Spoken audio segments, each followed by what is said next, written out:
I love that sound. Calling to order the 64th meeting of the Standing Committee on Public Safety and National Security for the consideration in our first hour of Bill C-23, an act respecting the preclearance of persons and goods in Canada and the United States. Thank you, Ms. Van Loot, for you've been sitting here all weekend, I'm sure, waiting for us to come back. Yes. We apologize again about last week, and also thank you to our witnesses from last week from BCCLA. Just for the committee's awareness, we did also invite the Rocky Mountaineer, but they were not able to come for questions. So we'll be, once we get that part of the meeting underway, we'll hear from Ms. Van Voot, and then we'll move into a question period, but I understand Mr. Clement has a point of order. Yes, thank you, Mr. Chair, and just like to deal with this quickly before we do hear the witnesses. Ordinarily, our practice here has been that for the study of estimates, the review would take a full meeting.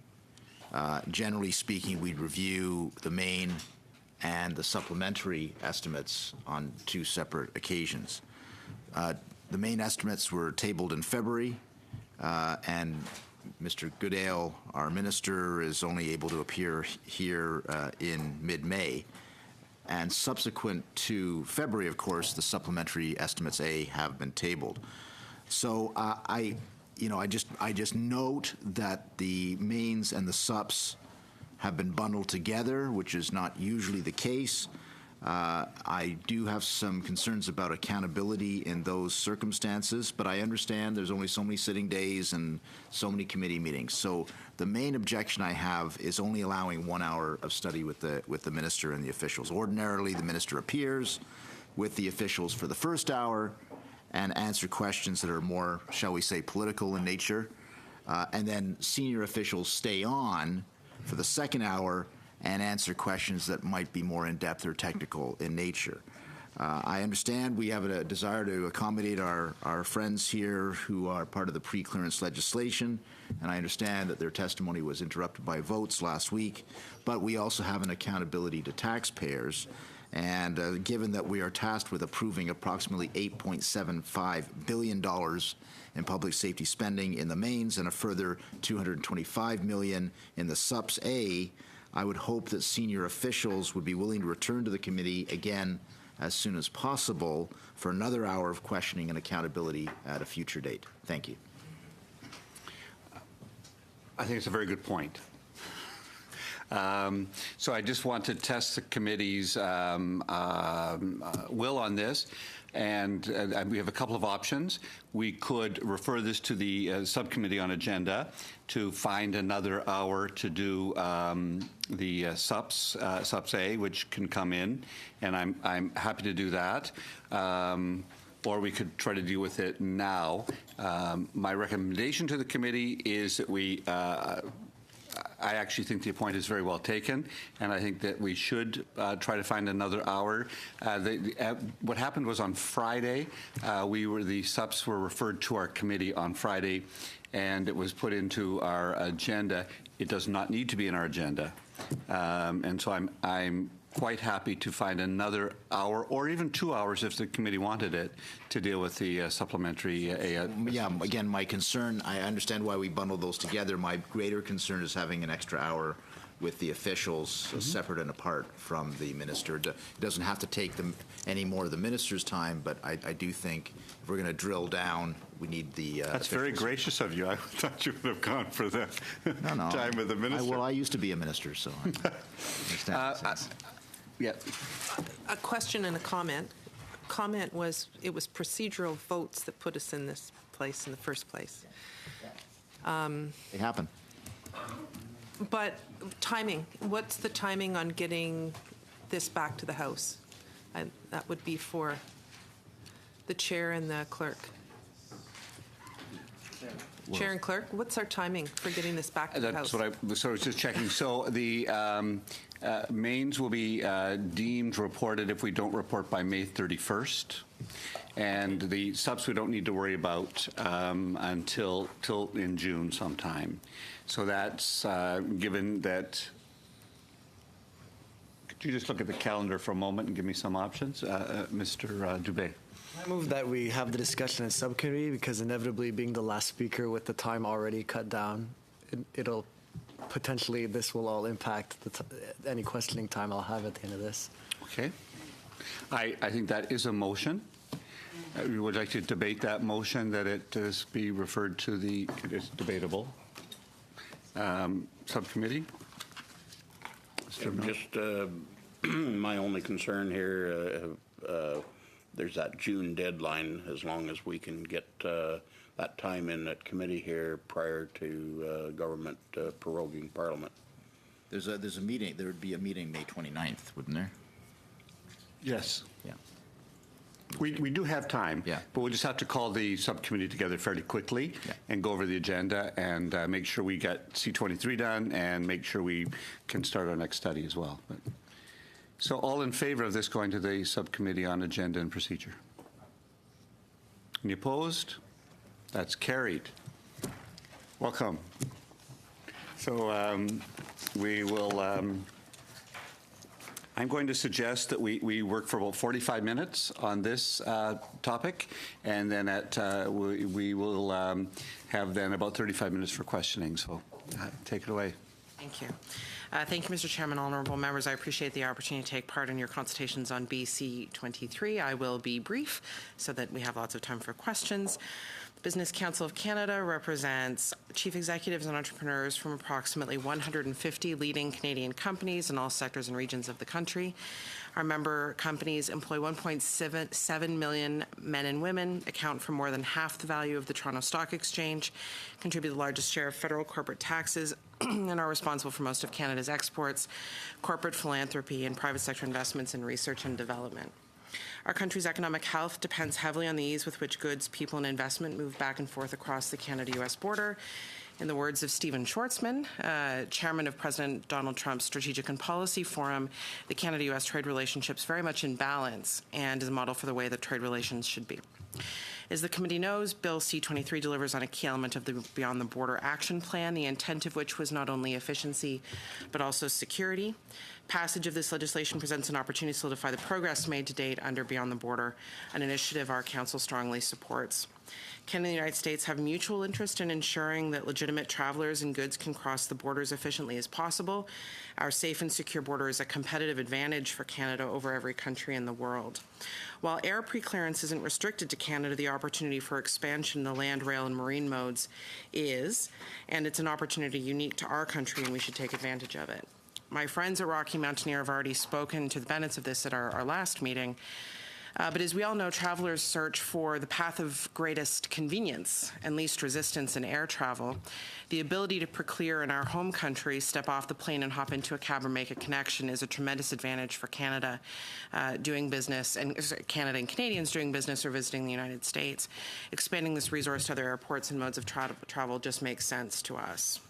Additionally, giving Canadian border personnel the ability to conduct preclearance in the United States offers Canada a competitive advantage.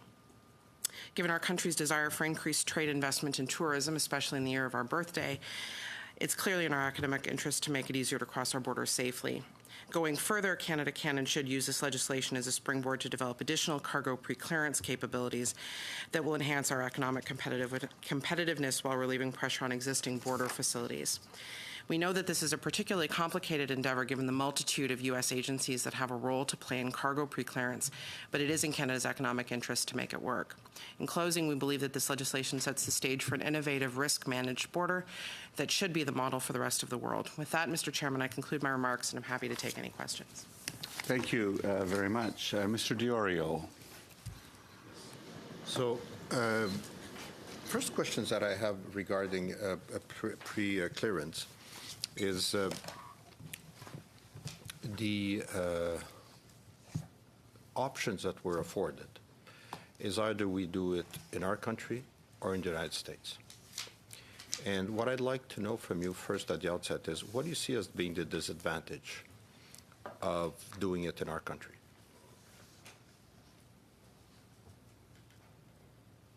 Who are you asking? I'm asking you.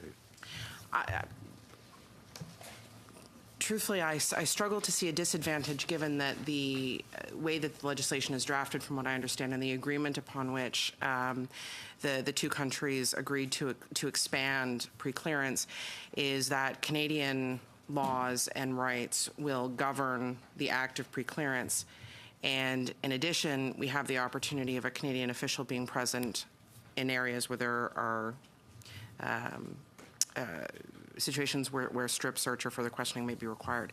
From my perspective, that is advantageous given the alternative is for that to occur in the United States, where you're not operating under Canadian rights and laws, and you don't have the opportunity of a Canadian official being present.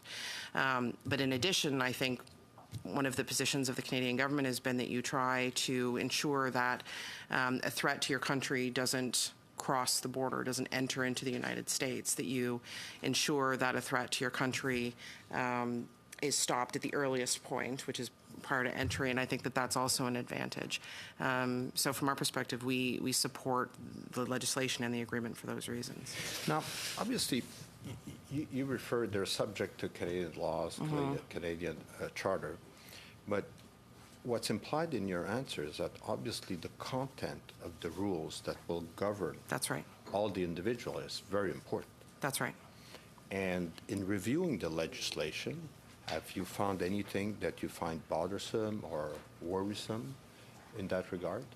So I think my answer to that would be similar to an answer that was given by officials, I think, when they were at committee a little while ago, which is that the agreement in the legislation does not get into exactly the specifics or the educational programs that would need to be undertaken by officials or by the government. And so I think that that's one thing that we would expect with any piece of legislation that the government brought forward, was that the parameters with which officials may govern themselves or representatives must govern themselves should be set out clearly by the government, by public safety, by CBSA, by the related agencies. And that's an obligation that we would think that the government should undertake regardless of what agreement that is. And I understand that your organization trusts entirely the government with that responsibility. And therefore, you have not reviewed the infringement, if any, on civil liberties contained in the Act. I suspect that my friends from the BC Civil Liberties Association probably could represent that. So you rely on them for that? It's not that we rely on them, it's that we do. Our position is that we believe that the government does have responsibility in this area and will take that responsibility seriously, so we trust that. But that's what intrigues me, is that on a daily basis, if you go in the courts of this country, you will always see the government erring on excessive force, violation of basic rights of individuals. I mean, because it is carried on by individuals. And these individuals exercise their individual judgment. And they err, and the citizens pay for those mistakes. Now, the reason I attract your attention to that is that you represent business council. So people who you represent, the individuals you represent, are the ones who do these crossings the most often. That's right. And they have tight schedules, and they don't want to be delayed.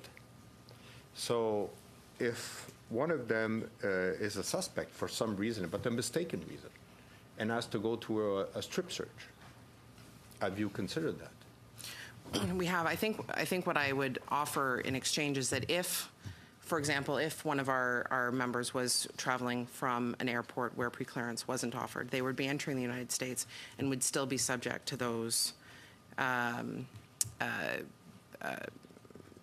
searches if they were found to have a reason for the search to be undertaken.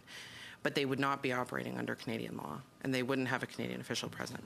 But if I point to you that the exercise that you're doing is either or, isn't it? But that's not the reality. I mean, we do have the opportunity, now that we're doing the legislation, to interact with, namely, the Americans in this case. It might not always be the Americans, but we're talking about the Americans.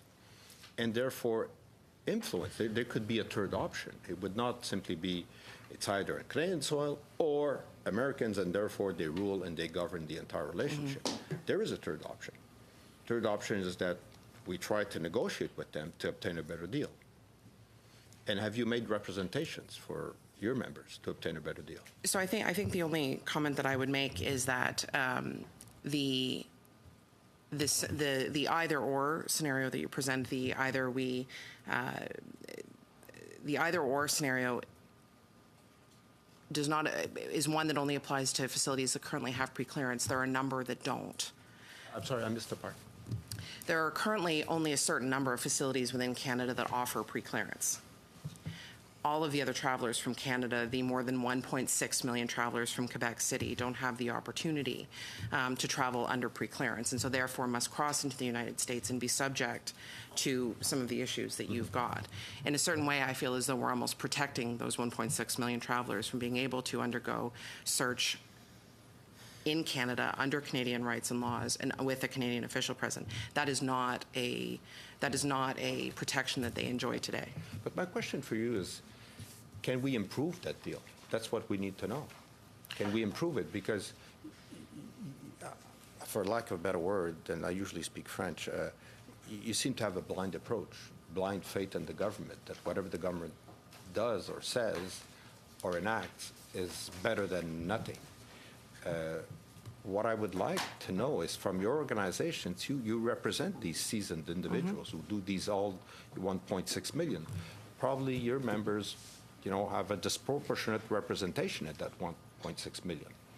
Don't you want to improve on the deal that they get? Sorry, I can only offer that in our review, the opportunity to enhance preclearance, to expand the number of facilities that this appeals to offer greater protection within Canada, to ensure that Canadian travelers are able to travel and be protected under Canadian rights and laws with Canadian officials present, that's an agreement that we support. As your organization... I'm afraid we're at 7.5 minutes. I do want to just remind members, though, that if you'd like, our witnesses in Vancouver are also welcome to address an issue. So I'm going to give Mr. Dioro just another half minute or so if BCCLA would like to just respond to your last question, because I wasn't sure whether you knew you could. Yes. So my question was either or for Madame Van Vogt, but I want to know your view of that. Is it either or we could have either or a third option, which is to improve on what we're coming up with? Thank you very much for the question. And Mr. Chair, of course, we await being told that we can speak rather than jumping in. It isn't an either or, and this is the message that we've heard with great respect to Ms. Van Voot, and indeed we support virtually everything of what she's saying in terms of the benefits of this to the business community and other Canadians. So take no issue with Ms. Van Voot's testimony in that regard. But it isn't an either or. The government could choose to renegotiate. Parliament could choose to have the government renegotiate. Parliament could choose to improve the bill in ways that weren't quite in line with the agreement, and just seeing whether that would be okay. There are, of course, political ramifications to some of those choices. But there aren't legal restrictions here in terms of what Parliament can do. And so for business people, some of these things, I think it's quite right that it's going to be business people, particularly a lot of business people of color, who wind up being detained, being questioned in uncomfortable ways. It's not because you're a business person you're excused from some of these issues at the border.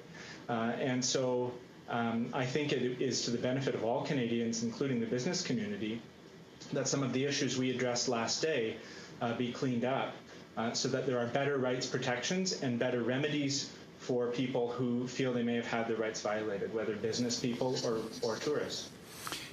Any closing remark from Ms. Van Voot? The only thing that I would say is the length of time that it took to negotiate this agreement with the United States, and the fact that it was negotiated under a previous administration with President Obama and Prime Minister Harper, and was then reiterated in support by President Obama and Prime Minister Trudeau. I think for the certainty that our travelers would receive in being able to access additional pre-clearance facilities that they can't now, we want to go forward. Thank you. Just to warn the other parties, you'll get a little bit more time, too, because I gave a little more on this side. So am I entitled to ask questions of the BCCLA as well? Yes, I think I wasn't as clear as I should have been on that we had one presentation and then questions to either of our witnesses. So I've got a question to Ms. Van Voot, then a couple of questions to our folks in Vancouver. Ms. Van Voot, just want to drill down a little bit on the cargo pre-clearance. I know you mentioned that in your remarks, but can you comment on the costs that would be reduced, for instance, not having trucks all lined up, spending hours with lengthy waits at the border? You know, is this? I want you to expand on that a little bit. So with respect to the costs, I would want to come back to you with some examples of reduced cost that I could provide to you in greater detail. But I think from our perspective, our vision is that you would enable a CBSA officer to be perhaps at the GM facility, be able to certify that the goods on the truck are safe, are exactly what they plan to be. They put a lock on the truck moves. You don't, as a result, see the additional wait times at the border, and you also don't have an increase in the resources at the border in order to be able to pre-clear that truck. From our perspective, that's a win for both the company, for our border officials, the government, but also companies on the other side of the border who are waiting that shipment. Thank you for that.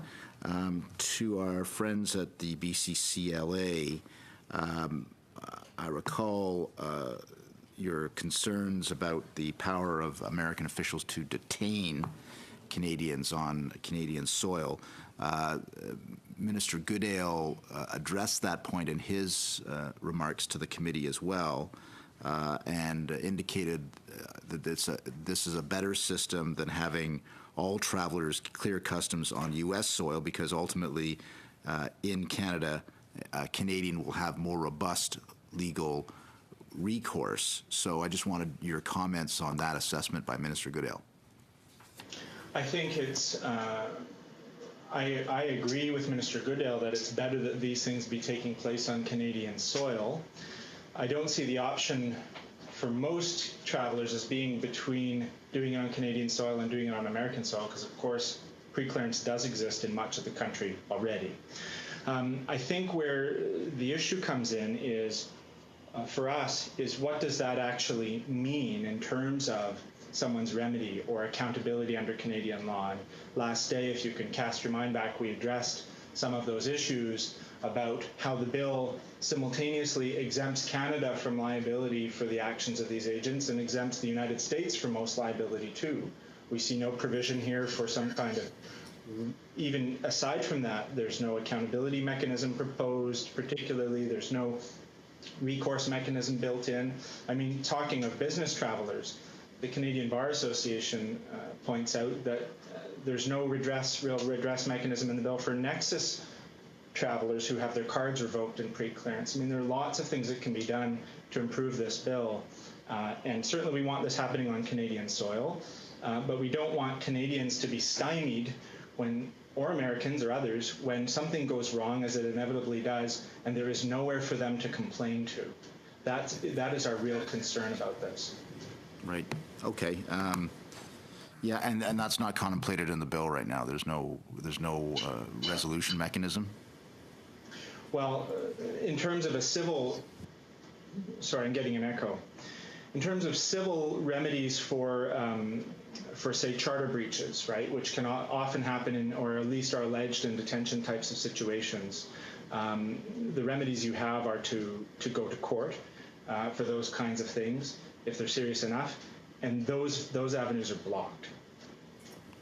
Let me. Now, someone may try. Someone may, of course, try and see if they can get around it somehow, but the bill has set up a regime where it's not obvious how you would do that.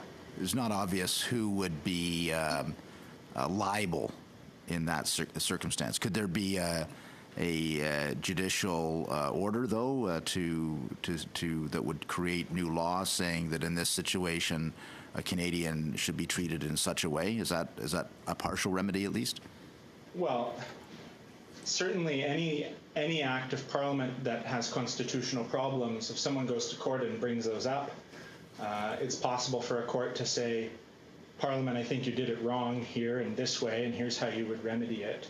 But I think the fact that there may be someone out there who would have the wherewithal to take some of this to court one day if they were sufficiently aggrieved, that isn't a reason to not try and fix some of the things now. We try to avoid those things on the front end. And, you know, they may get to court and find that because of the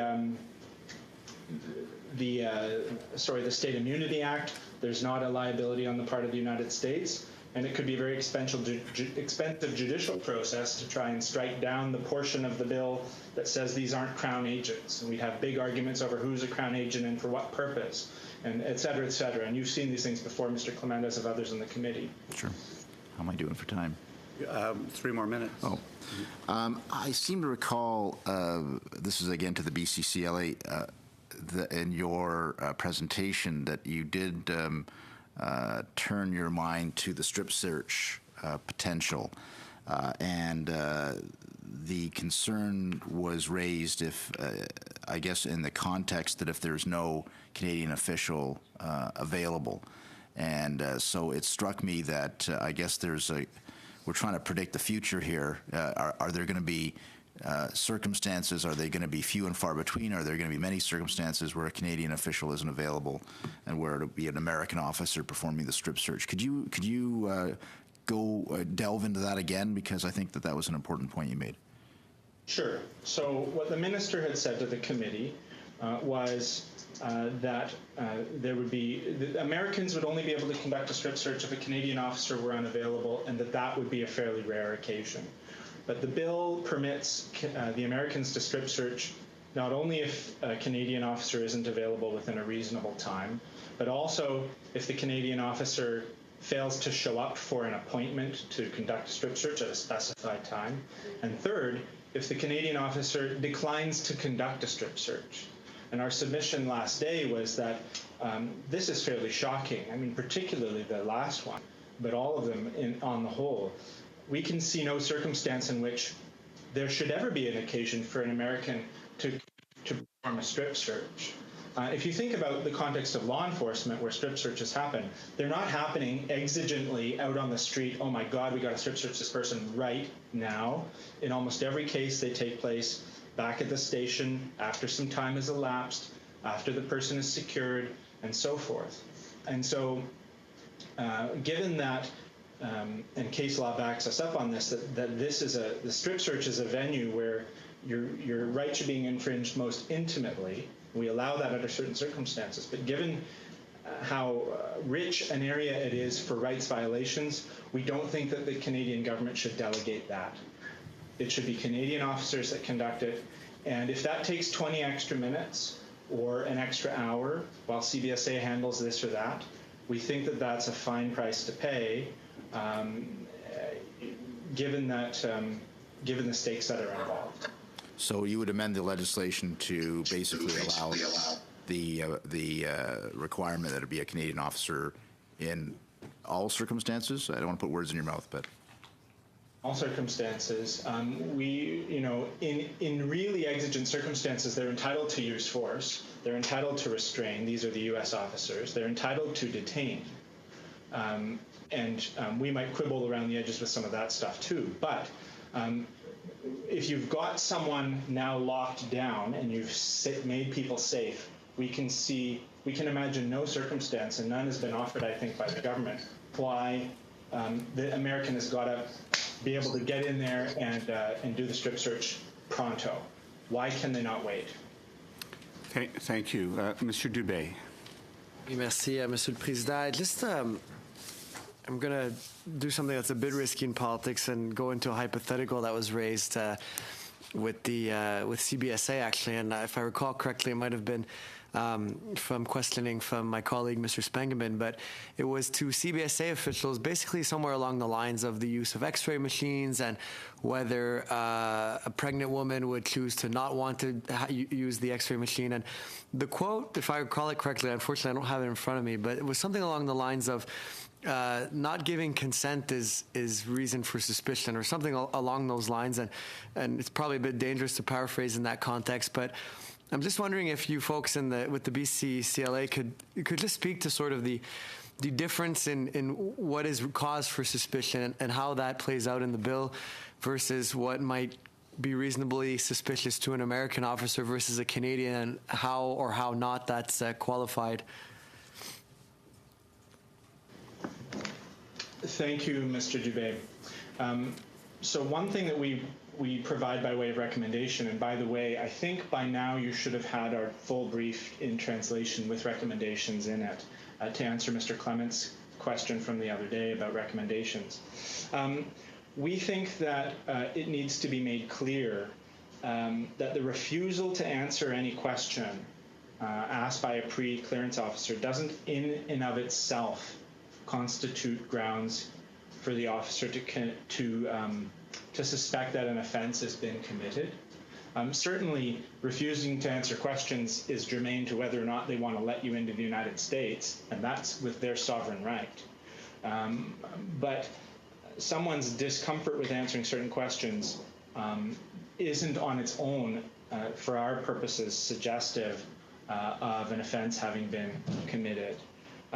We note that a number of the standards have changed for doing certain things. So previously, someone being detained, if they weren't withdrawing, they could be detained by U.S. officers if it were believed, I believe it is on reasonable grounds, that they had misrepresented themselves to the officer, was one ground. The other ground was that they'd was a general, or that they had obstructed a U.S. pre-clearance officer or had committed an offense under any act of Parliament.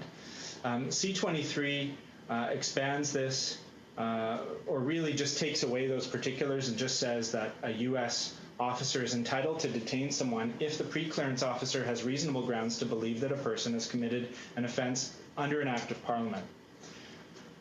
We find this to be overbroad. It's not particular to when in time that offense had to have happened.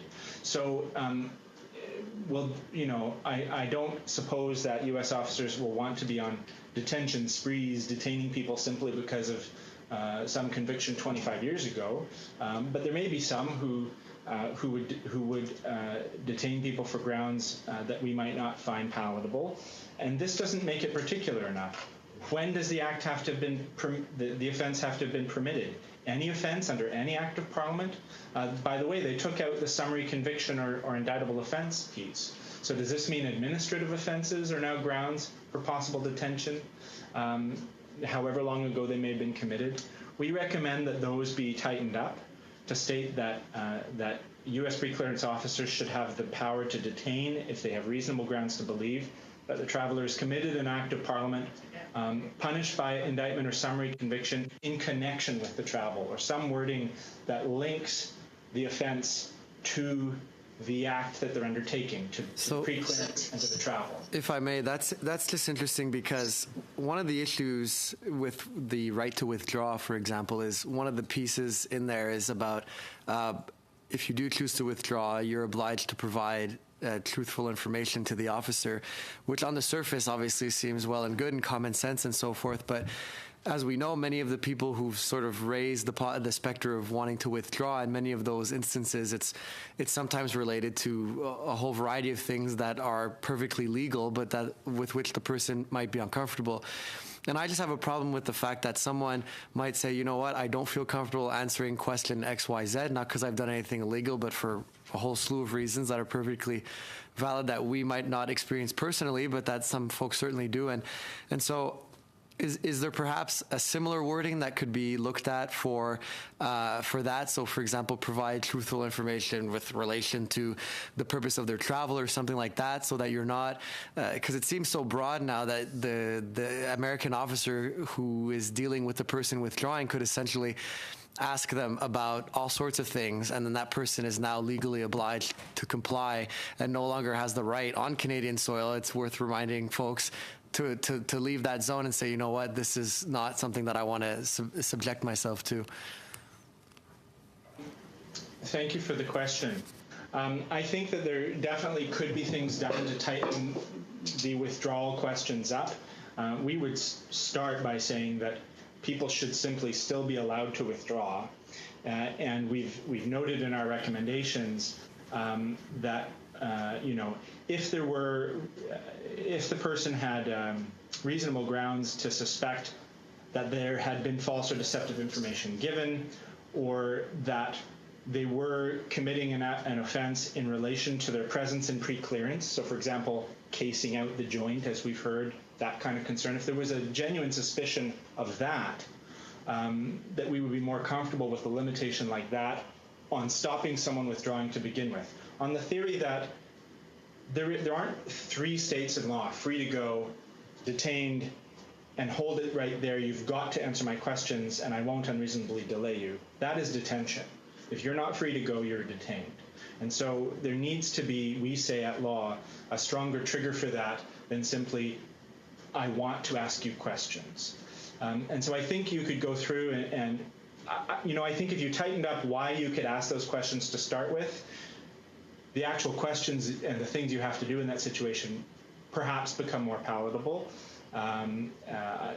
This isn't my signing off that it would be constitutional necessarily, but I think that perhaps gets us closer in the direction. Sure. No, I certainly agree. The right to withdraw should be left as is and protected. But that being said, I think sometimes looking at how to fix it sort of highlights the problems. But one last quick question with the time I have left I wanted to ask, and this is only one example I found. There might be others in the bill. I'd have to go back and double check. But if we look at Section 18, travelers' obligations in subsection 2D, you get comply with any other requirement that is prescribed by regulation. And I asked officials a question about what regulatory changes were going to be made without a satisfactory answer as far as I'm concerned, because they still don't know, which I find problematic. I asked you last meeting when we saw each other about training and whether there should be a formal list of who's doing the training and what the training consists of. When it comes to regulation, I mean, it has nothing to do with the text of the law itself, but should there maybe be more transparency to understand if you have a law that says you're telling a traveler to comply with any other requirement that is prescribed by regulation, and officials can't tell a parliamentarian what regulation is going to be changed? That seems to me problematic, and I'd maybe like to hear your thoughts on that to end. Members won't find it surprising that our association also finds that problematic, because if you're giving people these directions that they're legally required to do things, I think they need to be able to understand what those are. Of course, regulations would spell those out, but I think you as parliamentarians need to have some satisfaction as to what those requirements might be before you sign off on a coercive power being used against travelers to do some set of undefined things. Naturally, and thinking back to Ms. Van Voot, we all want to have trust in government. We know that no one in government is sitting here out to do the wrong thing in relation to this bill and its implementation. That being said, I think we need more than just trust us. We're going to do some regulations that are going to be fantastic. Not that that's what the government said. I think we do need more than that. Thank you, Mr. Patterson. Monsieur Arsenault, on va continuer pendant 7 minutes. Merci, Monsieur le Président. Mr. Arsenault, you have 7 minutes. Thank you, Mr. Chairman. 7 minutes, that's generous. Hello, Mr. Patterson. Can you hear us? Can you hear us? Yes, yes. I've read and reread the bill, and last week I listened to you speak. I've looked at this bill. Can you still hear me? I've looked at this bill, and obviously, like you and others here, certain of my colleagues, the strip search, I think it's the most sensitive section. If there's any kind of assault when people are being searched, well, that would be a strip search.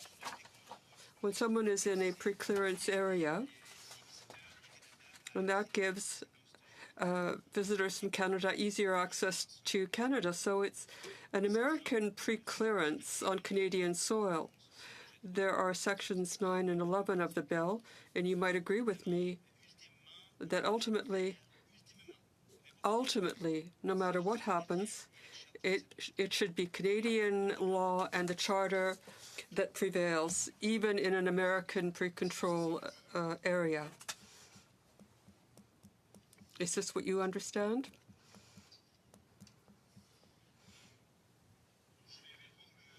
I'm going to answer in English because it will be better for you to understand. So if I understand your question, sir, you're asking whether or not we agree that in a pre-clearance area, it should always be the Canadians conducting the strip search, even when it's U.S. pre-clearance in Canadian soil. Is that what you're asking for us to clarify? Because of Section 9 and Section 11 of the bill. Yes. Well, our position is that there should be no foreign agents conducting strip searches here in Canada, period. We think it's bad policy. We think it, we're already asking U.S. officers to learn Canadian law, learn Canadian standards, keep abreast of that at the same time as they have to know their own law and their own constitution, apply these things on the go all the time. And then we want to confer them this additional power to do the most intrusive thing that any police officer in Canada is ever permitted to do to someone. I mean, it doesn't get more intrusive than that other than a digital search. This is the apex of how much the state can intrude on you. We think as a matter of policy, it's a bad idea. It could lead to problems. We think as a matter of constitutionality and just principle that this is such an intimate function that citizens are content to allow the state to have in very limited circumstances to maintain all of our safety and security and everything else. But that relationship between the state and the individual, where it's going to get so intimate and coercive, is just so critical that it should never be delegated to a private security agent. Désolé de vous interrompre, j'ai seulement que 7 minutes puis ça passe vite. Là, Sorry to interrupt, but I only have so much time. Now, Section 22. It seems to me that there is a safety net with respect to someone who they want to do a strip search on. Here, we know that this wouldn't happen before other passengers or in the middle of an airport. But there is subsection 1, 2, 4, 25, 1 and 2, which might mitigate or make it harder for an American agent to search someone. And under sections 1 and 2, I'm playing devil's advocate here, but there are remedies for a person who's asked to submit to a strip search. There are protections, but ultimately, this person has the right to withdraw. And this right to withdraw bothers me a bit. But do you agree with me? Because with respect to these subsections, they seem to protect someone who would be asked to submit to a strip search. Monsieur Arsenault, Maître Arsenault, je m'excuse. Section 22 says that the U.S. has the power to detain someone for strip search. Our understanding of that is once so detained, they're no longer going to be able to withdraw. They are now under detention, first of all. Second of all, we think Section 1 and 2 are fine. We'd be fine if it just said those two, I think. What we don't agree with, and of course number 3 as well, where we run into problems is with number 4. We would delete number 4 altogether. We don't think the pre-clearance officer should ever be given the power to strip search. And we don't think that subsections 1 through 3 are a safeguard against number 4. 4 deals with the circumstances where you can't get a strip search by a Canadian under 1, 2, and 3. Mais on a toujours la chance de demander un avis du supérieur. But you can still ask for your supervisor's opinion. Let's say there's no Canadian officer available, or he refuses to execute the search when asked to do so by an American agent. Can the American official go to his supervisor, who can decide whether or not the strip search is something that should be done? If you mean going to a Canadian supervisor, well, sure, why not? If a rank and file border services officer of CBSA makes a particular call, obviously they can be. No, I don't think I don't think I meant a Canadian supervisor. Of course, American supervisor. Yeah. No, we just don't see that there's any rationale for any American or their supervisor to be able to have these strip search powers. There are CBSA officers at all of these Canadian airports where this would be likely happening. There are CBSA officers in other locations. They can be brought in. And to be frank, if the CBSA officer looking at the circumstances says, no, I refuse to do it, I don't think that these circumstances obtain, which are necessary for the conduct of pre-clearance, et cetera, that are here in the Act, why on earth would we contemplate an American overruling a Canadian officer as to a decision that will affect so intimately someone's fundamental rights? I will go with the Canadian decision, and we may quibble with the Canadian decision, but why should that decision be delegated? We just don't understand, sir. Après m'abord, je suis d'accord avec votre réflexion. Je la comprends très bien. Well, at first blush, I agree with you, but if we are looking at an American pre-clearance area, now the Americans are going to be accepting visitors or merchandise into their country. Wherever you go on the planet, this is an area where you can expedite the movement of goods and people. Thank you, Mr. Arsenault. If you have one.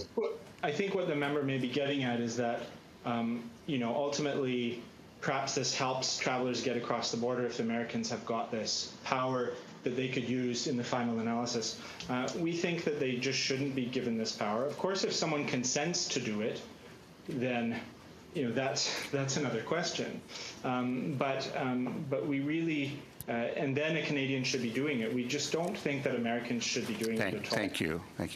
I just wanted to reconfirm, Mr. Miller, you're going to pass. Okay. We have about 4 or 5 minutes for Monsieur Picard. J'ai deux questions. La première, Madame. I have 2 questions. The first is for Ms. Van Voot.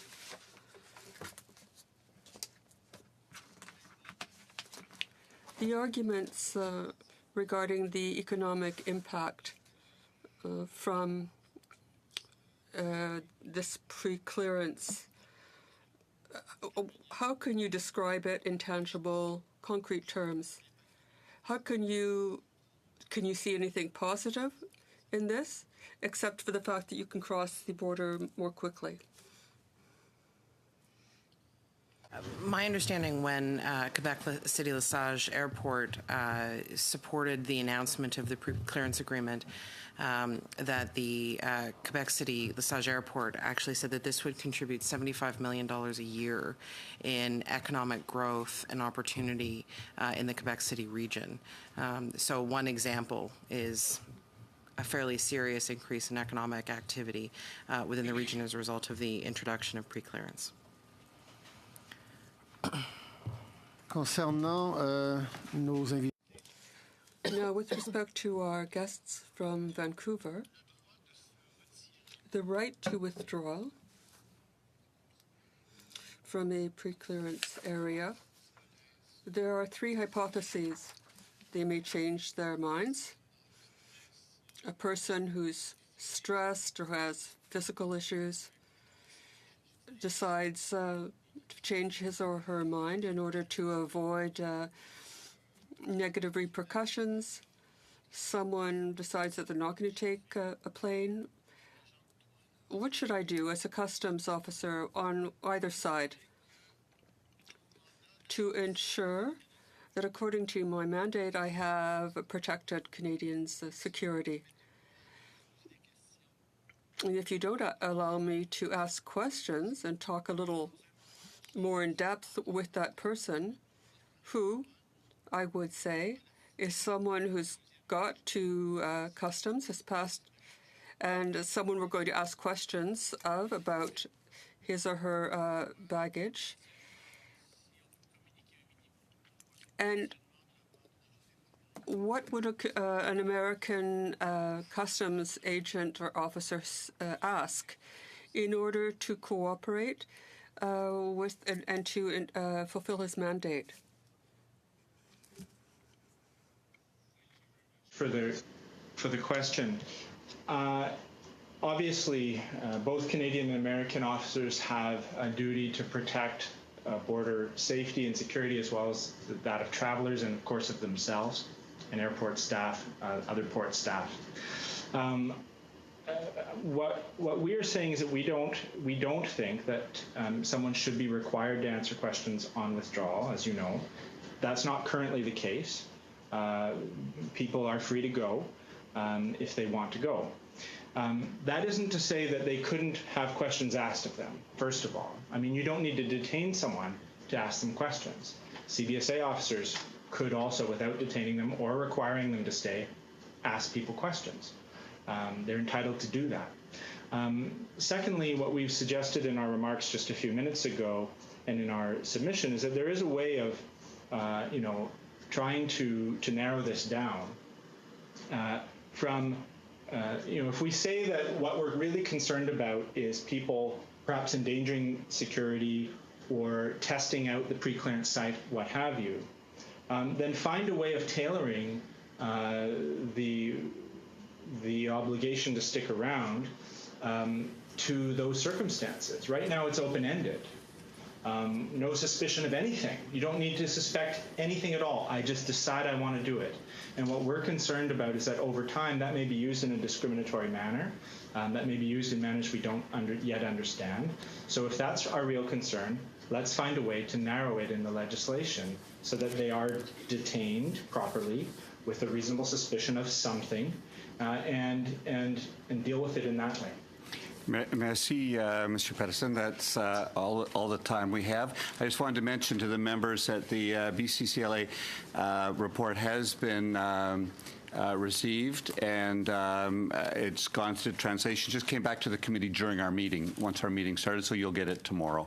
So thank you to Ms. Van Voot, as well as to friends from Vancouver. We're going to suspend for 2 minutes, and then we'll reconvene with the minister. Thank you.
All set to reconvene the meeting. I just want to first welcome the minister, but more importantly, I want to welcome a group of students who have joined us today from Vancouver.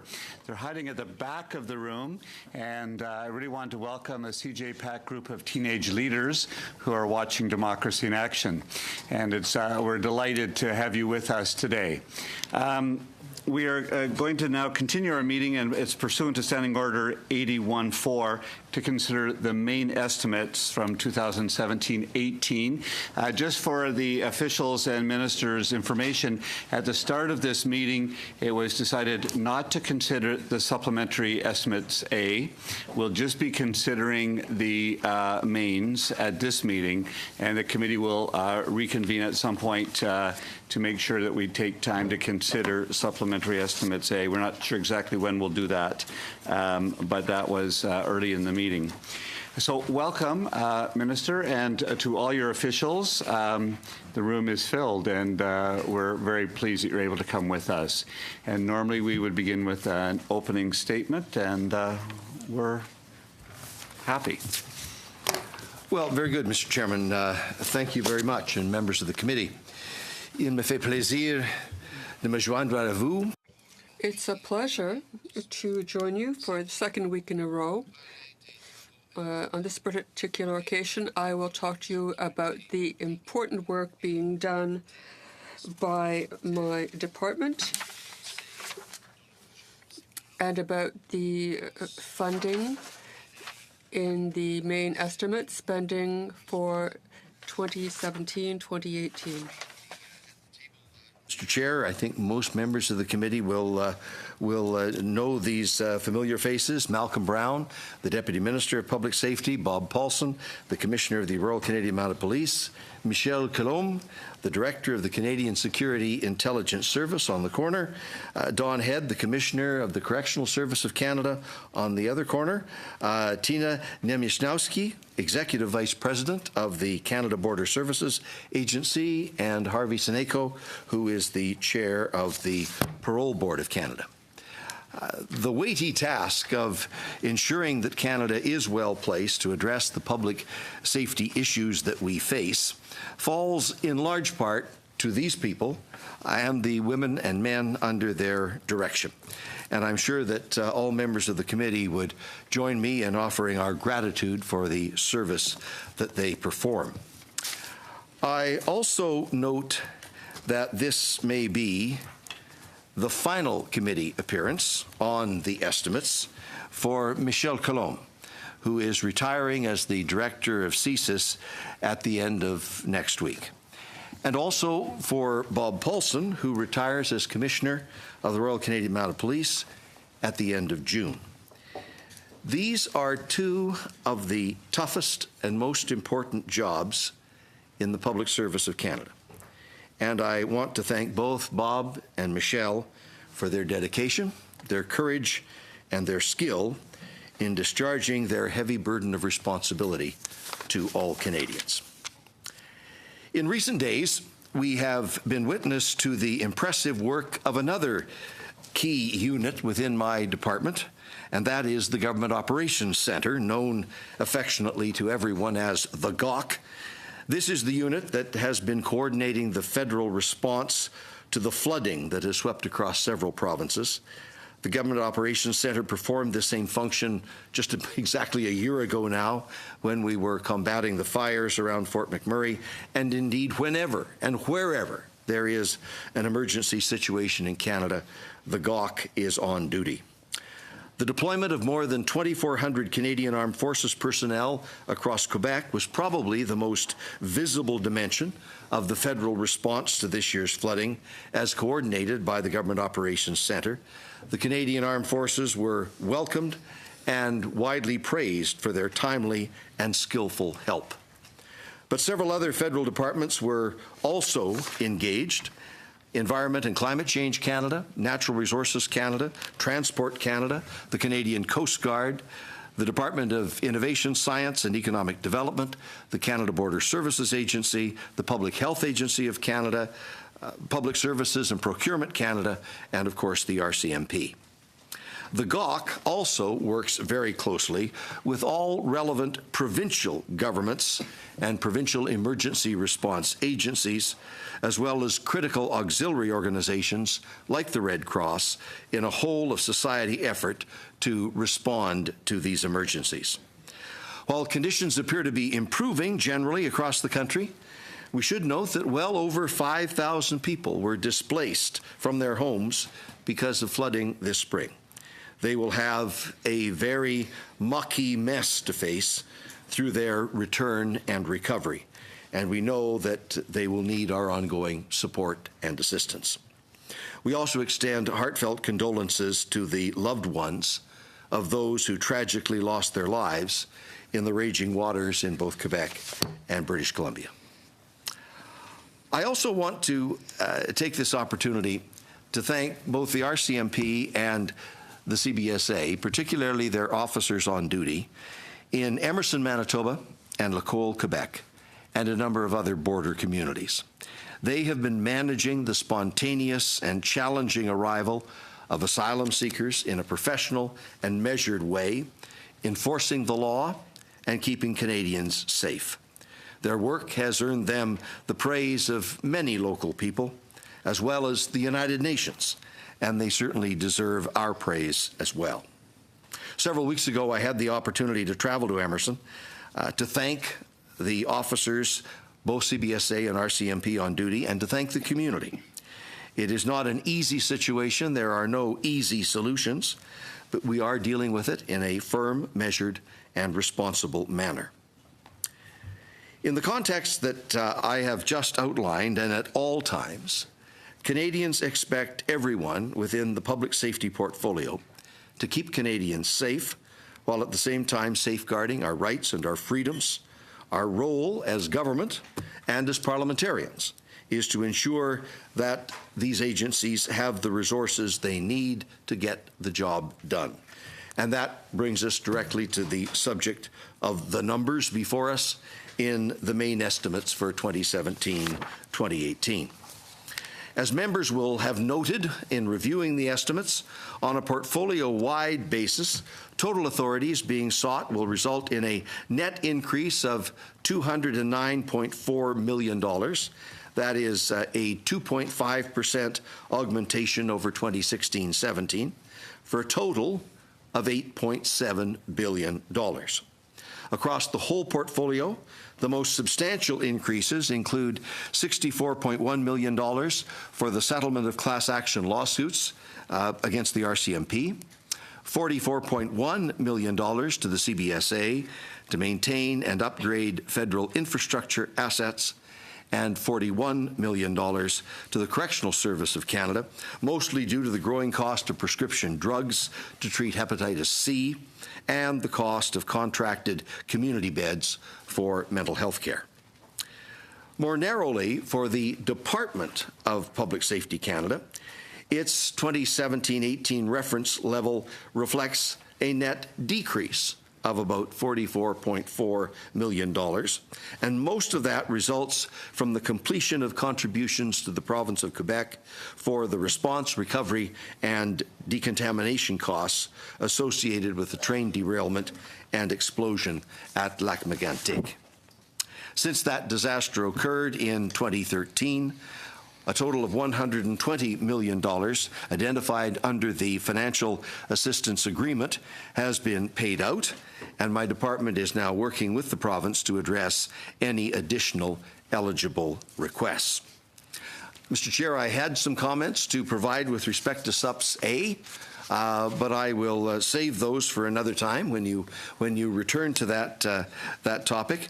I would like to mention briefly a few of the other priorities, not specifically connected to the estimates, that my portfolio is working on.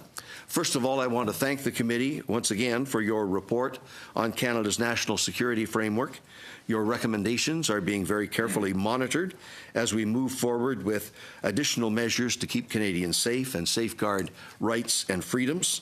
The tens of thousands of public contributions to our consultations on this topic are also informing our way forward, and they are all of them available for public review online.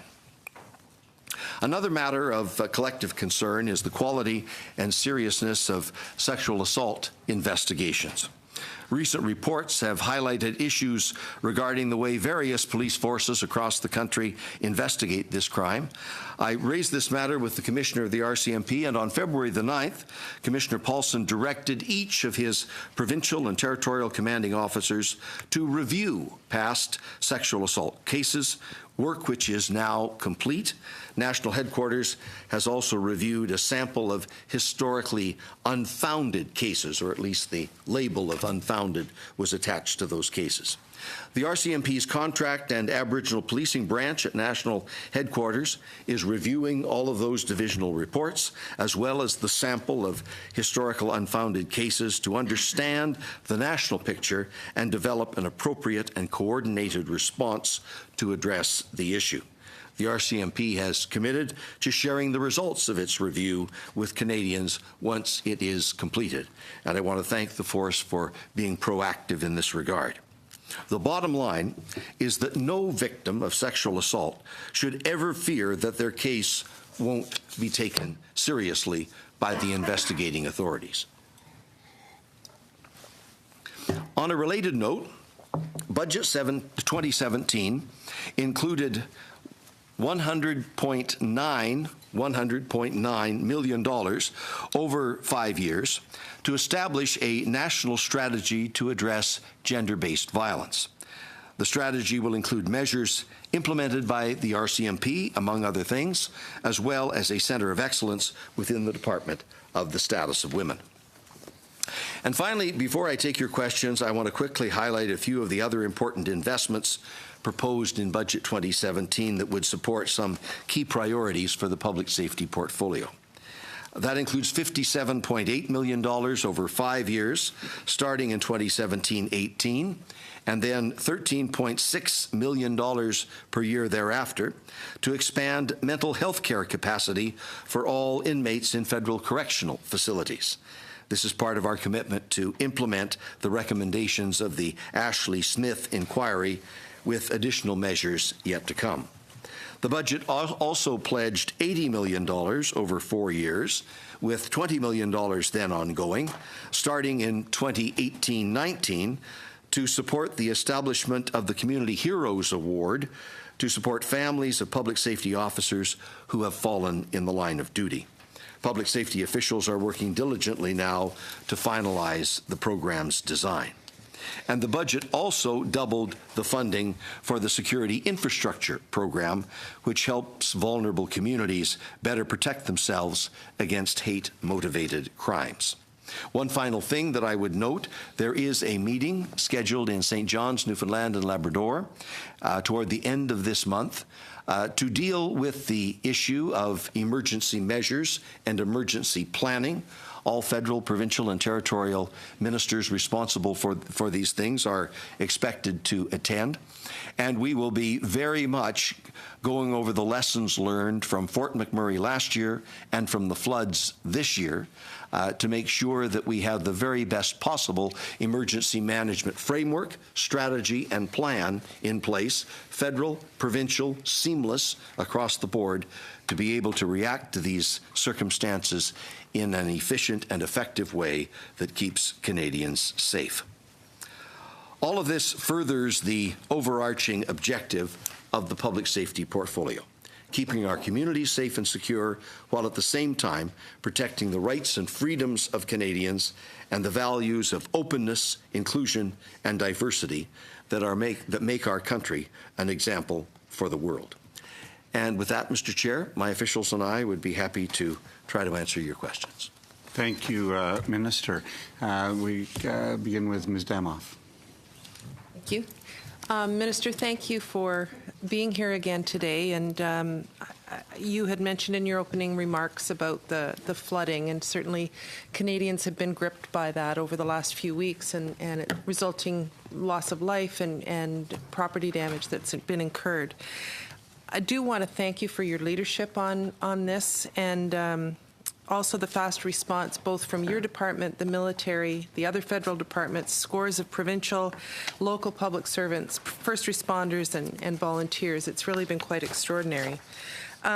I was just reading, actually, an article in our local paper about flooding as the leading cause of public emergency in Ontario, and that it's a shared responsibility in Ontario between the conservation authorities, which in my case is Halton Conservation, the province, and the federal government. And I know that you had mentioned in your remarks about a whole of society response, and that's something that I've certainly been approached about as well, that it's not just a whole of government approach, but a whole of society approach. And I know that there were measures introduced in the last budget to do with funding for disaster mitigation infrastructure and implementation of new building codes are two examples. So could you perhaps outline this strategy and comment on how it could be put into place to better prepare us, given in this time of climate change, we'll likely be facing this more and more often? Well, the Parliamentary Budget Officer certainly believes it will be more and more often. He issued a report about a year ago that made 2 points, that he thought we were provisioning too little for the accelerating damages that are likely to accrue. And he also thought it would be wise to invest upstream before the fact in the kinds of things that could mitigate damages and save money after the fact if damages were in fact avoided. And I think that's good advice. That is one thing that is very clearly on the agenda for federal and provincial and territorial ministers to discuss at the end of this month. That discussion really has already begun in a number of ways. There have been some programs over the course of the last number of years to try to encourage investments up front. The uptake on those programs has not been particularly encouraging, so we'll be looking at why, with available investment funds, there hasn't been more focus on prevention and mitigation. But the important news coming out of the budget was the creation of a stream of funding for public infrastructure that is in the broad category of green infrastructure, and a portion of that is dedicated for disaster mitigation and dealing with the consequences of climate change in the order of $2.5 billion over the next 4 or 5 years. These measures obviously have to be undertaken in partnership with provinces and with municipalities and a number of other authorities, but I think this provides the country with a really significant opportunity, not only to have the investment impact that can help to expand the economy and create jobs, but also make our country in many ways more resilient to the recurring problems that flow from climate change. And if you just think of the examples recently, we've got the floods right now in at least 4 provinces. We had last winter the ice storm that particularly affected New Brunswick. Last fall, the flood in Cape Breton. Before that, of course, just about a year ago now, the worst wildfire disaster in Canadian history at Fort McMurray. The year before that, it was a very serious wildfire requiring the evacuation of several thousand people from northern Saskatchewan. Before that, there were 2 out of the last 5 years of successive floods across the southern prairies that damaged southeastern Saskatchewan and raised havoc in cities like Brandon in Manitoba. And before that, we had the worst flooding disaster in Canadian history, which was around Calgary and High River and the toll taken there. And you see that pattern all over the last 5 or 6 years. It I think lends credence to what the Parliamentary Budget Officer is saying. It's a serious problem. It's accelerating. It's going to get worse and more costly. And we can save money from cleaning up the damages after the fact if we invest smartly before the fact in the kinds of structures and infrastructure design and engineering that will mitigate the consequences of climate change before they happen. Thank you, Minister. It was very refreshing for me to sit here and hear you talk about the unfounded cases, sexual assaults and gender-based violence. Sitting on the Status of Women Committee, it's an issue in our recent study that showed public safety does need to take a leadership role on this issue. So I'm pleased to hear you speak about that. And Commissioner, I applaud you for looking into the RCMP cases. Unfortunately, that's just a small portion of the cases, though. And I'm just wondering, do you see if there's a role for the federal government to play a leadership role in terms of being able to provide best practices to some of these other police forces in terms of these sexual assault cases and how we're treating them, also in terms of the unfounded cases, but also in terms of training, which is something that we heard repeatedly? We need to be careful about jurisdiction. I know, but there are all sorts of opportunities for me to work with my private sector, my public safety counterparts at the provincial level, and for the Attorney General of Canada to work with her counterparts at the provincial level. What I was encouraged about is, as soon as this became a public issue, and I commend the journalists that dug it out and put it on the front pages, which was important. The response, by and large, across the country was very constructive. The RCMP were one of the first, but in addition to that, a number of police forces, the Canadian Association of Chiefs of Police, a number of attorneys general and provincial officials responded as well. So I think there is some genuine momentum there. But from my point of view, I intend to watch it very closely, and I'm sure Jody Wilson-Raybould intends to do so as well, to make sure that the attention and focus that has been gathered over the last 4 or 5 months doesn't dissipate, and that, in fact, we follow through on making sure that... I watched your press conference, and you did very firmly show leadership on the issue when it was first reported. Thank you. Sorry. But I just note, Mr. Chair, for the record, Ms. Damoff mentioned that she's on the Status of Women Committee. I might note for the record that in addition to these fine officials who are with me today, I often at this table have another person, the Associate Deputy Minister in Public Safety, Gina Wilson, who has served this portfolio very well for a good long period of time. And not long ago, she was appointed to be the Deputy Minister of the Department of the Status of Women. We will miss her deeply in public safety, but she will well serve the Department of Status of Women. Thank you, Minister. Mr. Clement. Yeah, how much time do I have? 7 minutes, okay. And a few seconds. And certainly, thank you, Minister, for being here. If I am Kurt, it's only because I have 7 minutes. It's not because my name is Kurt or your name is Kurt. So please, I apologize in advance. But I do want to talk We're about... Tony and I'm Ralph. Yeah, so on our good days, absolutely. In terms of budget 2017, there is more money committed to deal with the problem of illegal asylum seekers, but under a closer examination, the money isn't for more boots on the ground, nor for better screening and surveillance. The money is for legal aid for the illegal asylum seekers. And I'm just wondering, can you assure this committee that your priority, I mean, I understand why legal aid is important, but our priority is also to keep our border to be resilient and a matter of fact rather than theoretical. So I'd like you to respond to that. Absolutely, Mr. Clement. I have had this conversation with both Commissioner Paulson and with Mr. Sowski, the president of CBSA. What I've asked them to do is to keep me fully apprised of the trend and the flow of events, and they have published the most recent statistics over this past weekend that indicate a drop to a certain extent. Obviously, these numbers fluctuate, as we've been saying, so you can't draw any great conclusions on the basis of 1 month's arithmetic, but the numbers seem to have subsided a bit.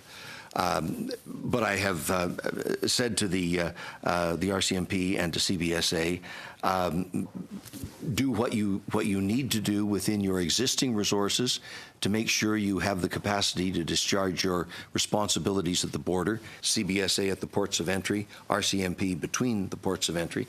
And if you need more resources in order to make sure you've got what you need at the border, please tell me, and I will do my best to get you the money. Thank you. Interestingly, this committee was in Washington recently and had some very interesting and positive discussions with the Department of Homeland Security as well as their border agency. There was a reference in one of those meetings to conversations that you had relating to the potential for changes in the U.S. law that would go through Congress that would enable their border security guards, if they were aware of a conspiracy to cross the border, to detain them prior to them reaching the Canadian border. Do you recall those conversations? There were some general discussions with Secretary Kelly about why this movement was happening, which I think was a bit of a head-scratcher on both sides of the border. And he undertook at that time to examine the factors and the forces on the American side of the border that might contribute to the movement. We haven't had any report back from American officials on that phenomenon, but they undertook to examine it to see if they could identify the source and the factors that would contribute to the flow, and we were both concerned about any indication that there was a trafficking operation or a smuggling operation going on. When we had the conversation, there was no evidence that could be pointed to that might be happening. More recently, as you may have heard, the RCMP on the Canadian side and the appropriate authorities on the American side have made some arrests about a particular movement across the border between southern Saskatchewan and North Dakota. Right. That does not appear at the moment to be connected to the flow that has been going through Emerson. It seems to be a different phenomenon, but we're obviously very alert and very concerned about anything that would suggest that people are profiteering at the expense of vulnerable people. There certainly are some media reports to indicate that there could be some profiteering going on, and there were sources within the CBSA who were concerned about that. So I would just encourage you, I don't have a lot of time, so I would just encourage you to keep pursuing those conversations with the Americans. If there's a U.S. fix to this, we should certainly pursue that.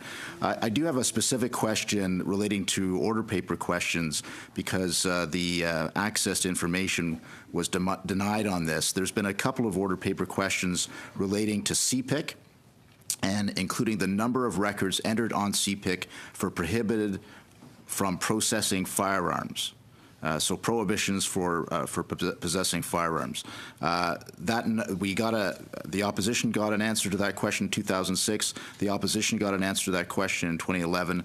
But this year, that question was denied, saying that the CPIC system is a record database and was not designed to provide in-depth statistical analysis. So I'm just wondering whether you can provide these statistics in the future, and we can provide details on what the specific question was. Mr. Clement, I'm not personally familiar with that situation, but I will look into it. And if the question had been answered before, we'll certainly try to meet To be exact, it's the number of persons prohibited from owning guns in the CPIC system. So that's the question that was answered in 2006, 2011, but not this year or last year. Next question. I'll try to get you an answer. Yeah, I appreciate that. Next question relates to the Anti-Terrorism Act, Bill C-51. This was obviously a subject that the committee did take a look into. We did hear from the Center for Israel and Jewish Affairs that made it clear that the offense of advocating for terrorism offenses in general was important to crack down on radicalization and propaganda. And I know that there was also some contrary opinions, to be fair, but I'm asking you whether you would keep that provision in place, because it is important to have the ability to disrupt terrorism networks and have those laws in place on our books. We obviously want to have the capacity and the very effective capacity to deal with terrorist threats and to make sure we're keeping Canadians safe. At the same time, we need to ensure that we're safeguarding the rights and freedoms of Canadians, and we want to achieve both of those things simultaneously together, not one at the expense of the other or some kind of trade-off. Both of them need to be accomplished.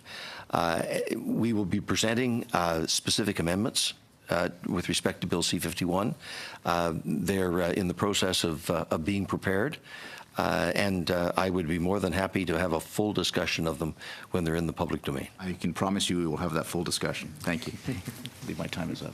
Yeah, thank you. You're another minute if you wanted. Oh, really? Okay, sure. I'll always take another minute there.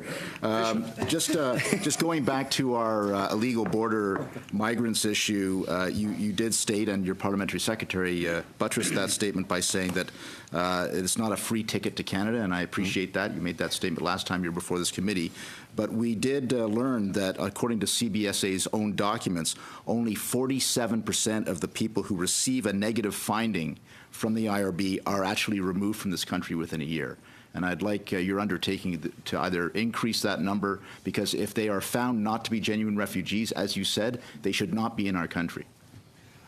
Mr. Clement, there's a process that clicks into place as soon as an asylum claim has been denied or rejected, and the CBSA is under an obligation. I believe the law says as quickly as possible, and CBSA takes that responsibility seriously. There are due process considerations that apply. There are rights that have to be respected in the process, but CBSA is assiduous and sometimes is even criticized for being too assiduous in making sure that law is properly administered and effectively enforced. Thank you, Minister. Mr. Dubé. Merci, Monsieur le Président, Monsieur le Ministre. Thank you, Mr. Chairman. Mr. Minister, I'd like to thank you for the way you've responded to the floods. We went through that in 2011. We know what it means. Now, Mr. Paulson and Mr. Colombo and I have had some skirmishes, but I'd like to thank you for your service and your positions. I know they're far from easy ones, and I wish you the very best for the future. Minister, you won't be surprised that I'm very interested in the news today, the whole idea of civilian governance of the RCMP, which is one of the recommendations of Mr. McPhail's report that came out this morning. It's been years that we've been talking about these same issues, and I was shocked in reading the report and its conclusions.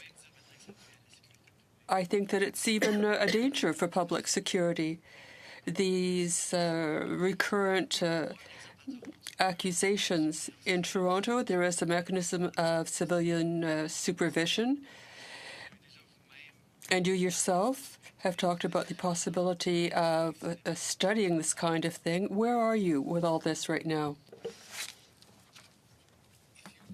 Well, Mr. Dubé, the issue of harassment within the RCMP was raised in our election platform a couple of years ago, and the point was repeated in my mandate letter from the Prime Minister to work with the force to eliminate this problem. The reason why these two studies were conducted over the last year or so, the one by the Civilian Review and Complaints Commission, the CRCC, Mr. McPhail, and the other by the former Auditor General, Sheila Fraser, serving in the capacity as a special advisor to me. The reason why those two studies were undertaken is in direct fulfillment of the point made by the Prime Minister in the mandate letter. Their reports are now available. They have worked at this challenge over the last period of time and have produced their findings and their advice to me. What they're recommending constitutes fundamental change in some respects. And I have indicated in the past that I am open to considering their recommendations. They need to be considered very carefully because they will fundamentally alter the dynamics of the force. People are concerned about the issues of harassment and bullying and so forth that has come forward. At the same time, I think people would want to be sure that the remedy for those things is carefully thought out, that is weighed properly, and I intend to do that. But there is absolutely no doubt the Prime Minister is serious about finding the solutions as rapidly as possible, and so am I. So we welcome the work of Mr. McPhail and Ms. Fraser. We will very carefully weigh their advice, and we will come forward as rapidly as we can with a detailed response to all of their recommendations. Merci. Dans le même ordre d'idée, justement, au-delà de la possibilité. Thank you. And along the same lines, I would like to. I talked about civilian governance, and here, Mr. Paulson, I'd like to ask you if you have any updates for the committee on, with respect to who you're looking at to replace Mr. Paulson, because there is C7 that is still before us in the House, and whoever the successor is to Mr. Paulson, this will be extremely important. The agenda going forward is going to be hugely vigorous and complex, as I think it probably is all the time for the commissioner of the RCMP. It's not easy, but as you say, there will soon be the enactment of Bill C7, which will establish a new collective bargaining regime. There will be the response forthcoming to Sheila Fraser and to Ian McPhail, and a whole variety of other very important and pressing issues. The appointment decision with respect to the new commissioner is one of those that is reserved to the prerogative of the Prime Minister. But the work is well advanced now on assembling the selection committee that will represent the full breadth of Canadian society, senior people that will have the capacity to do the search and recruitment and present the Prime Minister with excellent alternatives from which he will choose in due course. I will have to interrupt you because my time is getting short. The other issue I wanted to touch on is solitary confinement. The government's being brought to court over the issue that there was a promise made in court about enacting real reforms, which are also part of certainly the Minister of Justice's mandate letter. I'm not sure if yours as well. I don't have that photographic memory yet, but The short answer is yes. okay, thank you. That being said, I would assume so anyhow. So is there any timeline? Because we were promised those reforms this spring, and we still seem to be behind the eight ball. We're partway there. We haven't got the whole package completed yet, but you may have noticed in the budget there were some specific items with respect to mental health services in the correctional system. There were four things that were involved in the public debate here. One was finding some way to cap the duration of administrative segregation. A second element was providing some form of independent expert oversight of the process. A third was enhancing the quality of confinement. And the provisions that we have put in the budget have addressed the third of those elements, the third of those three things. That is enhancing the conditions of confinement improving mental health services, and I'm sure Mr. Head. Is there any legislation forthcoming to deal with duration and things like that the UN, among others, have talked about, and some of the issues that need to be dealt with there? Those decisions have not been finalized, but I assure you that the work is ongoing. 25 seconds. Okay, really quickly, immigration detention in Ontario being outsourced to the provincial government. It was an issue in the big Toronto Star piece. What's happening with that? Last year, we announced $138 million to improve the way we deal with immigration detention. And one of the prime objectives there was to reduce dramatically the reliance on provincial facilities. The plan is unfolding, as we announced last summer. The investments are beginning to be made. Part of the answer is making sure that the federal facilities that are designed for immigration purposes have greater capacity, so that you don't have to rely as a fallback on provincial jails and therefore intermingle immigration issues with criminal issues. We're trying to keep the two as separate as possible. And secondly, develop a suite of initiatives that can be alternatives to detention, so that detention isn't the only game in town when you got a problem. And thereby, again, reduce reliance on detention generally and specifically in the use of provincial facilities. Thank you, Minister. On va continuer avec Monsieur Diorio. Merci, Monsieur le Président. Monsieur le Ministre. Mr. Diorio, thank you, Mr. Chairman. And Minister, thank you for your generosity in appearing. And I'd also like to thank the people accompanying you, who are at the very summit of their organizations. I'd like to thank Mr. Paulson and Mr. Coulombe for the work they've done with us on this committee over the years. My first question has to do with Mr. Paulson and Mr. Coulombe. Canada is in a particular context. These gentlemen are going to be leaving their jobs at the same time. How can we reassure Canadians that you will have people of the same quality? With this, they lead in the RCMP and CSIS two very expert organizations. They are fine leaders in their own right. But they have also cultivated others with leadership skills and capacities. And as they take their leave from their onerous responsibilities, Canadians can be assured that the others who will fill that space will be competent successors. In the case of Monsieur Coulombe, the Prime Minister has announced David Vigneault will become the new director of CSIS.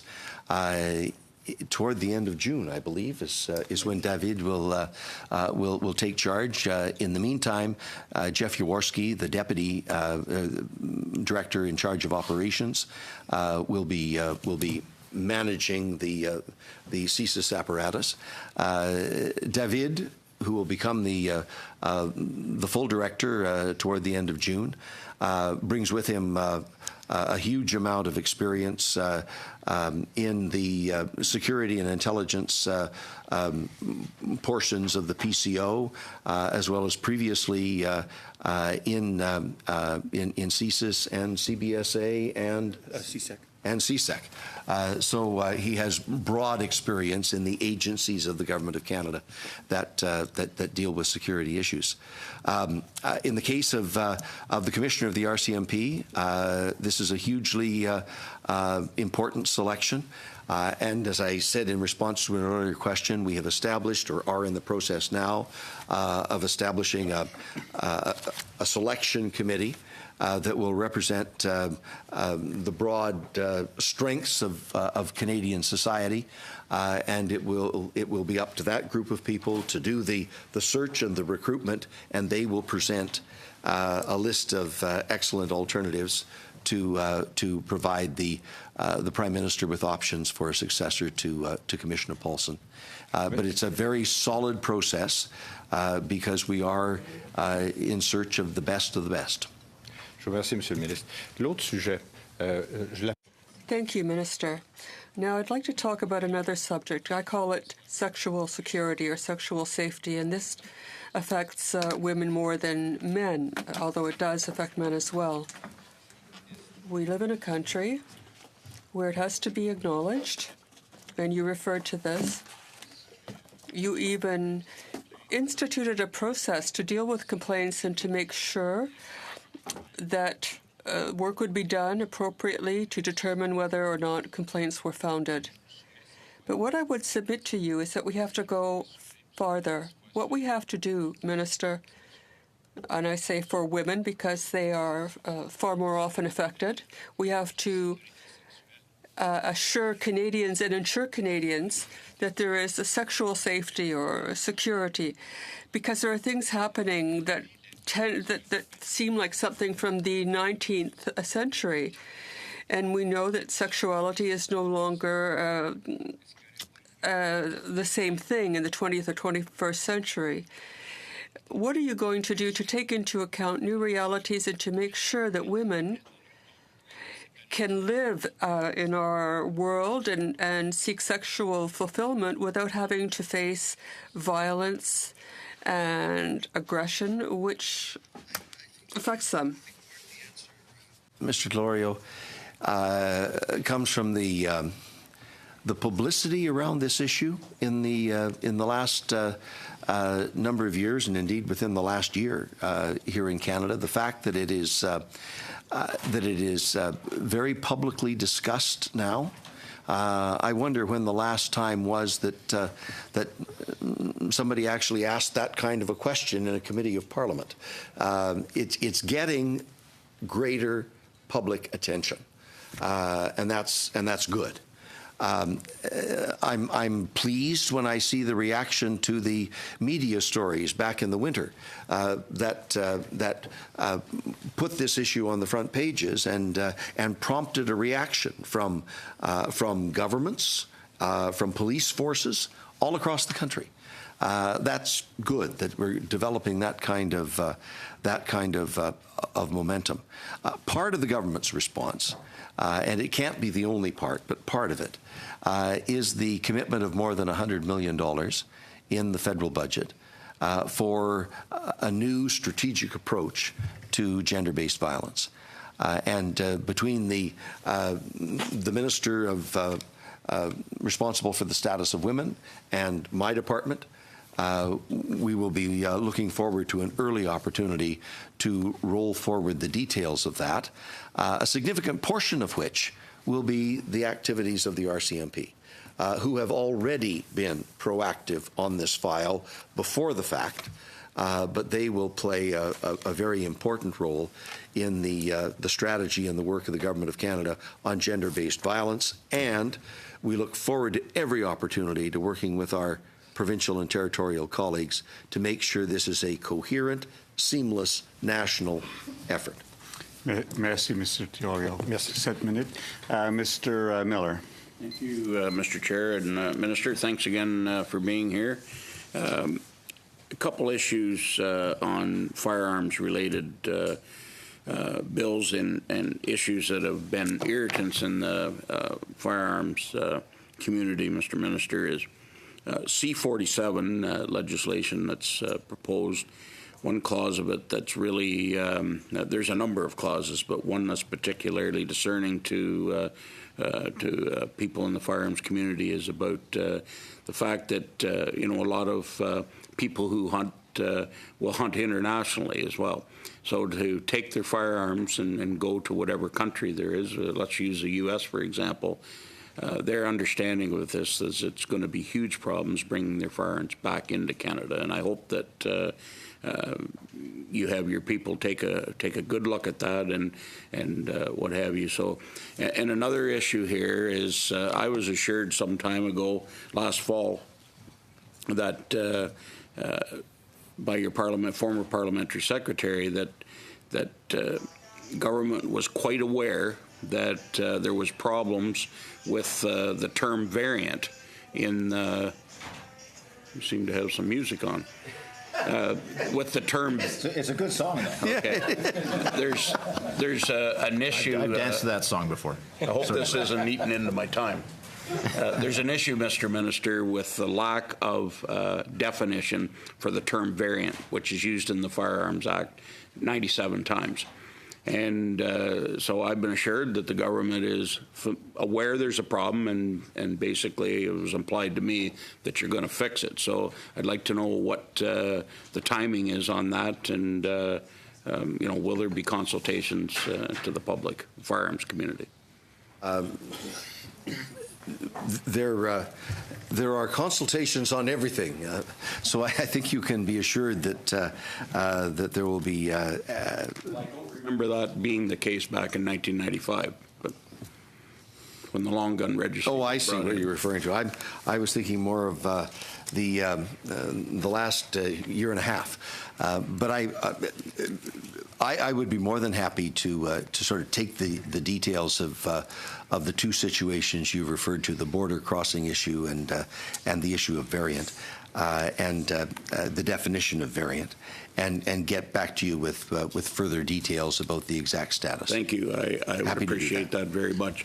I also now wanted to, I had some questions on the sexual assault case with RCMP, but I think that one is, my questions there were answered.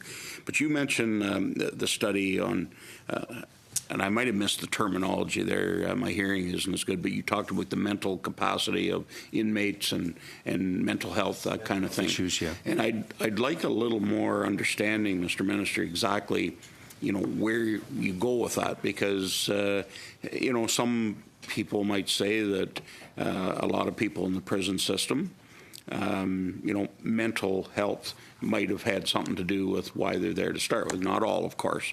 So could you give us a little understanding on exactly how that study and how that work will carry out? In terms of the exact application of the funding in the budget, Mr. Head would be in the best position to describe the kind of programming that he has in mind to deal with people in these situations. But if you recall, at the time of the election, the platform identified two particular groups that appear to be overrepresented in the population within correctional systems, where some additional attention was required to try to make sure that they were being dealt with in an appropriate manner that would actually contribute more to the prospect of rehabilitation and ultimately community and public safety.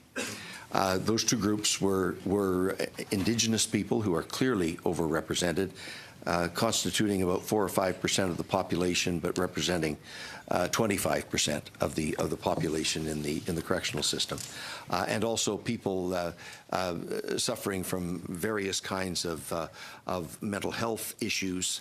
And a primary example there that was very prominent in the last number of years was the case of Ashley Smith, a young woman, 19 years of age, I believe. That unfortunately, we're extra because of the music. Just we're quite aware that was a very sad case, and but we're following through on both of those priorities.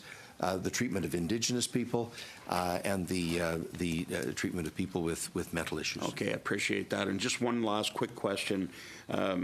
Former government minister ran it was equine therapy program that was very successful, and it helped. The reason I ask this is with the marijuana laws that your government is bringing in shortly, it could, I'll say, create a lot of problem with drugs in youth and what have you, and that's what this equine therapy was. And I'm wondering if your government is considering any other programs like that or using examples of the past to help deal with those issues when the time comes. We are very much in favor of evidence-based decision-making, and where a program or a service can be demonstrated as effective and useful, Obviously, we're open to consideration based on the facts, and that's why we've taken the position on marijuana that we have. That we've got an approach now that costs about $2.5 billion a year to administer, and yet Canadian young people are among the heaviest users of marijuana in the world, and at the same time, there's $8 to $9 billion that's going into the hands of organized crime. We've got to do better than that, and we believe the system that we've proposed in legislation will actually achieve a better result to better protect our kids, stop the flow of illegal cash to crime organizations, and establish a regime that will make society overall safer and healthier. Thank you, Minister. With your indulgence, I'd like to squeeze in a few minutes from Mr. Spengeman before we end the meeting. Mr. Chair, thank you. Minister Goodale, thanks for being with us, and also my thanks to the senior officials that are with you today. The Government of Canada is a government that's committed to making strategic investments to take our country forward, and it certainly has a strong mandate from Canadians. And we talked about infrastructure in your comments earlier in your exchange with my colleague Pam Damoff. You mentioned the green infrastructure, social infrastructure, transit. The same is true on the public safety side. So we've made significant investments in disaster resilience and public safety. These are public goods that Canadians cherish and value highly, with a view to building an open, inclusive, and diverse society, as you mentioned. And I wanted to take you to Table 6 of the Public Safety and Emergency Preparedness Expenditures on countering crime. So the expenditures for 2015-2016 were at $149 million. 2016-2017, just over $210 million each year into 2017-2018. And I wanted to ask you about a program that's of significant interest to the community in my riding, particularly faith leaders, and that's the proposed Office of Counter-Radicalization and Community Outreach. I'm just wondering if you could update the committee on your latest thinking, what you've heard recently from community leaders and people that are interested in this program, and where you see it go in the future. It's extremely important, Mr. Spengeman. I had the opportunity to meet not long ago with the Cross-Cultural Roundtable, which is a group representing the vast diversity of Canadian society that has been in existence. I think the membership changes from time to time, but the principle of the committee has been in place since the early about 2002, 2003, somewhere in that period of time. And so around the table, there were representatives of various faiths and ethnic and cultural heritages. And they all made the point, I think unanimously, that a far more serious effort needs to be made at counter-radicalization to violence. There are interesting lessons to be learned from other countries and from academics, what works and what doesn't work. And they applauded the government's commitment to create a new national office, because there are various local initiatives across the country. The City of Montreal has a particularly good one. Calgary has one. Toronto has another way of doing it, and Edmonton and so forth. But they all tend to operate in isolated silos. And it would be more useful to the country if we found a way to link all of these networks together. So we propose to establish the national office. We are hopefully now in the final stages of attracting the senior advisor that will be the face and the voice of that office. And the objective is to get the very best techniques from Canada and around the world that can help us identify who's vulnerable to being enticed into a pattern of behavior that ultimately leads to a descending spiral and at the end of it, violence. It takes a lot of good, solid scientific research. We intend to fund that. But it's an initiative that will be done in close collaboration with several federal departments and agencies, and also our counterparts provincially and municipally. The goal: let's make Canada the very best in the world at recognizing it, and then knowing how best to intervene at the right place with the right people at the right time to head off a tragedy before it happens. Minister, very briefly, a related program, somewhat smaller in scope at the moment, is the Security Infrastructure Program. And I've had leaders from both the Muslim and the Jewish community come up to me saying, how can we apply? And we've relayed that information. What's the latest on the state of that program, and how much response are you getting in light of your recent announcement to extend it? Well, it's huge. I believe it's overextended at the moment. It's a program that has proved its merit. The previous government had funded it at a certain level. We've doubled that amount, changed the rules to make it more accessible and to cover more things. This is for communities that feel themselves vulnerable. That might be a school, it might be a church, it might be a community center of some kind, but feel themselves vulnerable to hate crimes and other kinds of activities that are threatening and create public safety issues. They can apply to the program for reasonably modest financial assistance to help them make their facilities more resilient. It could be fences, it could be better doors and locks, it could be closed-circuit cameras. It can simply be the film that you put across a window that protects the window from easily breaking and at the same time obscures what you see through the window. The uptake has been very good. What we're now proposing is that twice a year, at the middle of the year and at the end of the year, we will issue calls for proposals. And people will be entitled to apply to the program, and the Government of Canada will assess the application. Are they truly in a vulnerable position? And is what they're proposing to do likely to make them feel more secure?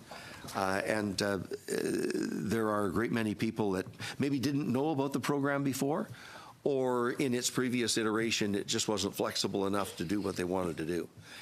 But judging by the response, this is a program for a relatively modest amount of money when you consider the totality of the federal budget, but that is hitting the target in terms of what people need.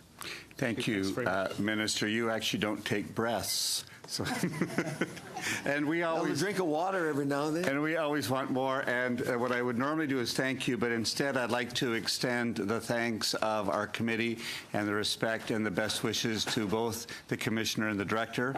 Thank you for your public service. Thank you for your willingness to come to our committee always when we've requested. And on behalf of the committee, we wish you very best in whatever chapter unfolds next for both of you. So thank you for your work. The meeting is adjourned.